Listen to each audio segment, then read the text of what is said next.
Okay, so Richard, we're at the 2014/15 AGM. How did it go? It was good. I think members had their input into the kind of key areas, and I think like last year we'll consider those via the working groups. I think the chair's report kind of showed how far we've come over the last sort of 5 years in terms of finances, turning those around, the governance, good governance, high performance is going great, our participation numbers are very good, and we have all these programs off the ground. So I think each year we're kind of building on the previous year. And like I said, the members' input was good. A lot of those issues we know about and we're talking through. So there's always areas to improve. But with a really, really small team that we have, I think we've done an amazing job. And it's really trying to encourage those members to get on board and to try and help us fix those issues. I think the AGM was very good. It was well attended today with people from all over the country, which is always a good sign. We had good debate. I think we demonstrated a lot of progress because we actually had done a lot of things since 2009. I think even on the finance side, but more importantly in some ways from the players' perspective, we've gone a long way in terms of coaching and kind of skills development and education and training in general, which for me is a key building block for the future. So I think that was well received by the members, and I think we're looking forward to a good season going forward. But I think the AGM was good, yeah. 2014 was really good. I think the chair pulled out a few of the highlights. I think there was lots of mini highlights at different segments. So at the community level, the All Ireland Awards, for example, we didn't mention in the report so much, but I think that was great to have over 200 people there from all levels and all around Ireland, kind of awarded for their good work. Like some of the high performance results have been great. The team getting to the finals in Belgium and running Denmark really close 3-1. I think that's really an amazing performance result. The players individually have had good results. The rankings are the highest they've ever been.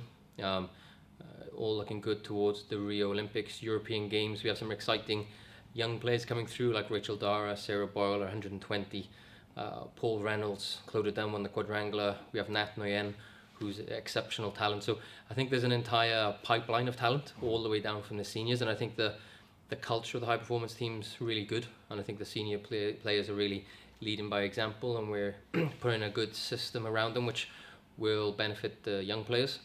And then in terms of numbers went up again. Obviously so many different dynamics to that with the clubs, the logistics, the schools program, the coaching program. I think they're all kind of working really well, and again year on year we should be able to build on that and increase everything. I think last season the a few big highlights, I guess, for me. One was like where we ended up with the elite players was obviously fantastic. I mean, we've had great results and really high rankings now, not just in the men's singles and ladies singles, but mixed doubles, men's doubles as well. And we have the younger kids coming through, Sarah and Rachel, who have a world ranking now up at 140 and hopefully heading to 120.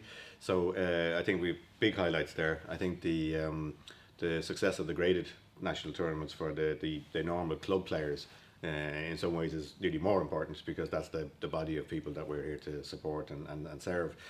So the graded tournaments have gone fantastic, and we've huge entries again this season. So they've been a big success for us, yeah. Brilliant. And what's your highlight that you're looking forward to for 2015? Again, hopefully just building on what we had in 2014. So 2014 we had lots of good highlights.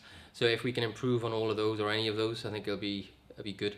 The team event was technically in 2015, it was in February, so that's an amazing highlight. So probably one of the best team event results for Ireland throughout the history, in a very, very competitive environment with the likes of the funding going through the Danish team, the German team, the French team. They're talking millions, and we're doing what we're doing off barely 100,000. So the disparity is huge, and to have the result we did is really good. And I think with everything is trying to put that into context. Our results are really based on very little staff, very little resource.